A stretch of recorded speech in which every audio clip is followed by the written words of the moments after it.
Hello student, आज फिर से आपका स्वागत है आपके अपने YouTube channel RK study classes में। स्टूडेंट, हमने पिछले वीडियो में क्लास 12th केमिस्ट्री के सिलेबस के बारे में अध्ययन किया था। आज हम लोग क्लास 12th केमिस्ट्री का सबसे पहला चैप्टर ठोस अवस्था के बारे में पढ़ने वाले हैं। ठोस अवस्था, इसका सबसे पहला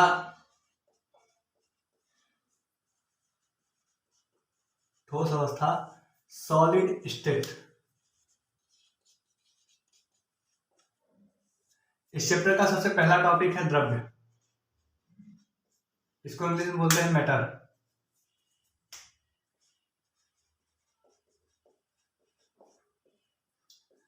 द्रव्य की बात करें तो द्रव्य वे वस्तुएं होते हैं जिनके अंदर द्रव्यमान होता है तथा वो स्थान घेरते हैं, द्रव्य कहलाते हैं। ऐसी सभी वस्तुएं द्रव्य होते हैं जिनके अंदर द्रव्यमान होता है और वो अपना स्थान घेर लेते हैं।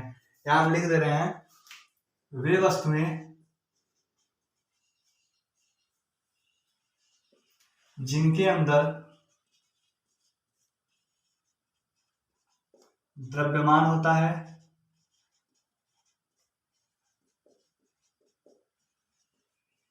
तथा वे स्थान घेरते हैं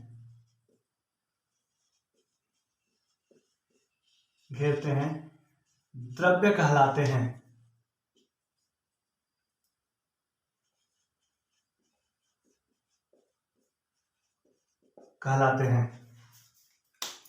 इसके बाद बात करें तो द्रव्य की अवस्थाएं। इसके बाद आपको पढ़ना है द्रव्य की अवस्थाएं।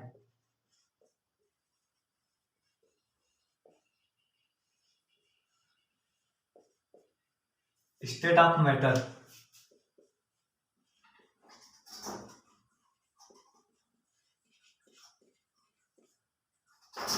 द्रव्य की अवस्थाएं,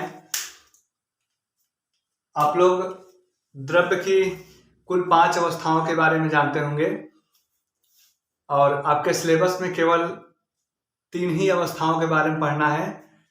द्रव्य की 5 अवस्थाएं कौन कौन सी है? पहला आपका है ठोस अवस्था, दूसरा है आपका द्रव अवस्था, तीसरा है गैस अवस्था, चौथा है प्लाज्मा और पांचवा आपका पढ़ना है बोस-आइंस्टीन। जिसमें से आपके सिलेबस में केवल 3 अवस्थाओं के बारे में पढ़ना है, जिसमें आपका सबसे पहला है ठोस अवस्था, दूसरा है द्रव, तीसरा आपका है गैस। अगर देखा जाए तो आपका को पढ़ना चाहिए तो केवल ठोस अवस्था पढ़ना चाहिए, क्योंकि आपका चैप्टर ही ठोस अवस्था से रिलेटेड है। ठोस की बात करें, ठोस तो इसको इंग्लिश में बोलते हैं सॉलिड, द्रव को इंग्लिश में बोलते हैं लिक्विड और गैस को गैस ही बोलते हैं, गैस। अगर इनके डिफिनेशन की बात करें तो सबसे पहला आपका है ठोस अवस्था। ठोस अवस्था सॉलिड स्टेट। ठोस अवस्था की बात करें तो ठोस अवस्था द्रव्य की वह अवस्था होती है, द्रव्य की वह अवस्था जिनका आकार तथा आयतन दोनों ही निश्चित होता है,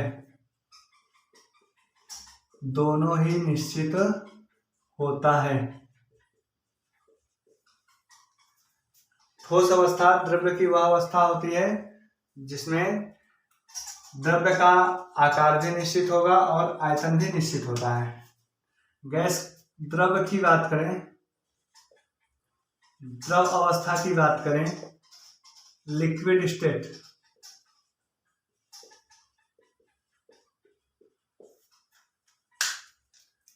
द्रव्य की वह अवस्था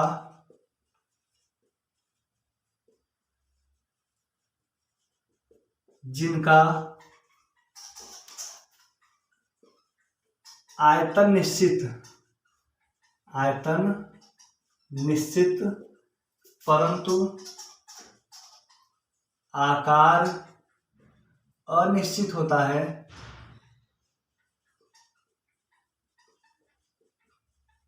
द्रव्य अवस्था कहलाता है। द्रव्य की बात करें तो द्रव्य द्रव्य की वह अवस्था जिसका आयतन निश्चित होता है परंतु आकार अनिश्चित होता है, द्रव अवस्था कहलाता है।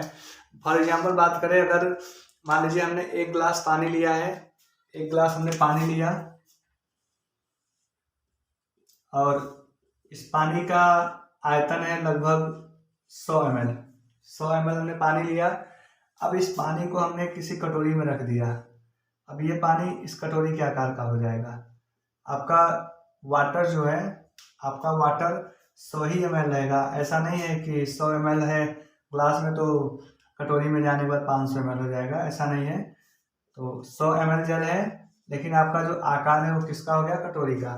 ठीक है, तो कहने का मतलब है कि द्रव्य का आयतन तो निश्चित होता है परंतु आकार अनिश्चित होता है। आप जिस पात्र में रखोगे उसी के आकार में ये ढल जाएगा।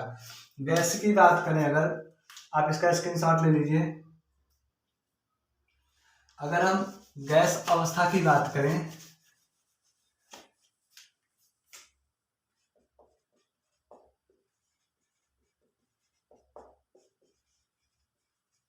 गैस स्टेट की बात करें अगर, तो द्रव्य की वह अवस्था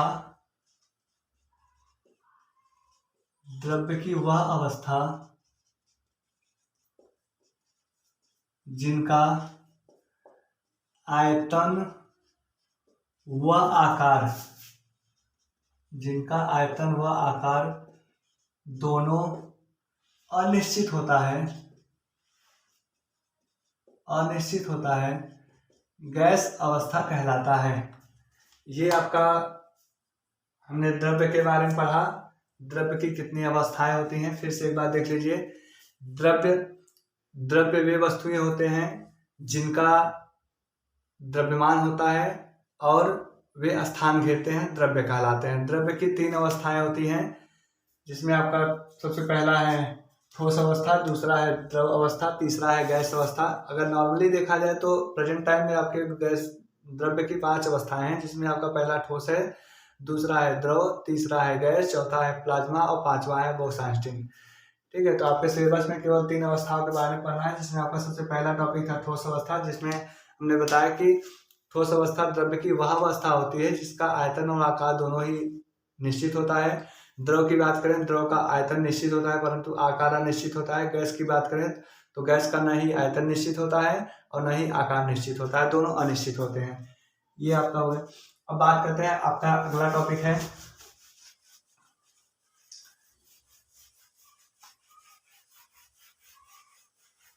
प्रबल अंतरारूप बल।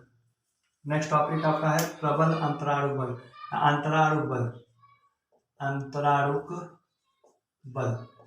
अंतरारूप बल की बात करते हैं।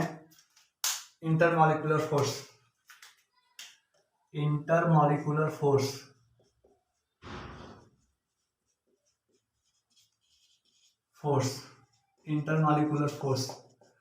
अगर इसकी बात करते हैं अंतरारूप बल की, तो अणुओं के मध्य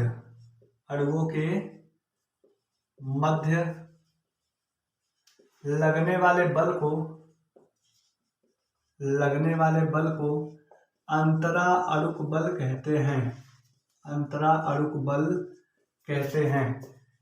अणुओं के मध्य, अगर 2 अणु हैं, इनके मध्य जो बल कार्य करता है उस बल को हम लोग कहते हैं अंतरारूप बल। आपका नेक्स्ट टॉपिक है ठोस के लक्षण।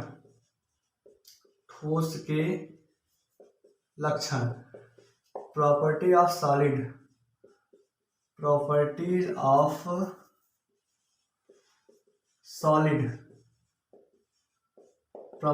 सॉलिड की बात करें तो सबसे पहला प्रॉपर्टी इसका होता है कि इनका आयतन व आकार दोनों ही निश्चित होता है।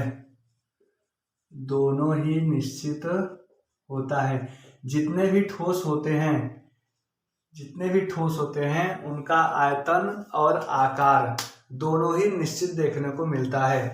दूसरे विशेषता की बात करें, अगर दूसरा पॉइंट देखा जाए तो जो अंतरा अणु बल अभी हमने बताया, ठोस पदार्थों में अंतराअणुक बल द्रव और गैसों की तुलना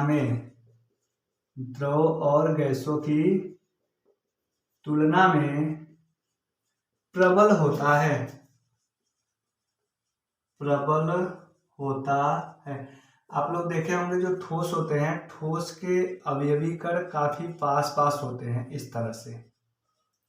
क्यों पास पास है? क्योंकि इनके बीच जो अंतराअणुक बल है वो काफी ज्यादा होता है, बहुत अधिक होता है। किसके comparison of liquid and gas? Liquid की बात करें तो इसके अणु थोड़ा सा दूर दूर होते हैं इस तरह से कुछ, और गैस की बात करें तो इनके अणु काफी दूर दूर होते हैं कुछ इस तरह से। यानी कि अंतराअणुक बल, अभी हमने ऊपर बताया है कि अणुओं के मध्य लगने वाले बल को ही कहते हैं अंतराअणुक बल। अगर हम ठोस पदार्थ की बात करें तो ठोस पदार्थ में अंतराअणुक बल द्रव और गैसों की तुलना में अत्यधिक होता है। ठीक है। तीसरा पॉइंट अगर देखा जाए, तीसरे पॉइंट की बात करें तो ठोसों में विसरण का मतलब आप लोग जानते होंगे, अभी हम एग्जाम्पल के तौर पे समझा देंगे। ठोसों में विसरण द्रव एवं गैसों की तुलना में, ठोसों में विसरण द्रव एवं गैसों की तुलना में नगण्य होता है। फॉर एग्जाम्पल मान लीजिए, अगर हमने एक पॉलीथीन लिया और उस पॉलीथीन में हमने 1 लीटर जल ले लिया और उस पॉलीथीन में हमने छोटा सा छिद्र कर दिया, तो धीरे धीरे जल क्या होगा? बाहर निकल जाएगा पॉलीथीन से। ठीक। अगर उसी पॉलीथीन में हमने गैस ले लिया, फिर छोटा सा छिद्र कर देंगे, गैस भी क्या होगा? बाहर निकलेगा। लेकिन अगर उसी पॉलीथीन में हमने ईंट ले लिया और छोटा सा छिद्र करेंगे, क्या पॉलीथीन से ईंट बाहर निकल सकता है? नहीं निकलेगा कभी। यही मतलब है कि ठोसों में जो विसरण होता है वो द्रव और गैसों की तुलना में नगण्य होता ही नहीं है विसरण। अगले टॉपिक की बात करें, अगले प्रॉपर्टी की बात करें तो अगला प्रॉपर्टी आपका है प्रबल अंतराअणुक बल होने के कारण, प्रबल अंतराअणुक बल उपस्थित होने के कारण सभी ठोस कठोर होते हैं। जितने भी ठोस होते हैं, फॉर एग्जाम्पल अगर ये पेन है, इसको हम दबाएंगे तो ये कभी दबेगा नहीं, क्योंकि कठोर है। क्यों कठोर है? क्योंकि इनके बीच जो अंतराअणुक बल है काफी प्रबल होता है, स्ट्रांग होता है, स्ट्रांग इंटरमॉलिक्यूलर फोर्स कार्य करता है, इसलिए ये कठोर होते हैं। ठीक। अगले प्रॉपर्टी की बात करें तो ठोस गर्म करने पर बहुत कम फैलते हैं, बहुत कम फैलते हैं। अगर ठोस को हम गर्म करें तो द्रव और गैस की तुलना में ये बहुत कम फैलते हैं। ठीक है। तो आज का टॉपिक इसी पे समाप्त करते हैं। अगर वीडियो अच्छा लगा हो तो वीडियो को लाइक करिएगा, चैनल को सब्सक्राइब करिएगा। कोई भी डाउट हो तो कमेंट बॉक्स आपके लिए होता है, आप कमेंट करिए, आपके डाउट को क्लियर किया जाएगा। और वीडियो को ज़्यादा से ज़्यादा शेयर करिएगा, जैसे कि आपके जैसे और भी स्टूडेंट हमारे इस फ्री वीडियो का फ़ायदा उठा सके। जय हिंद, जय भारत।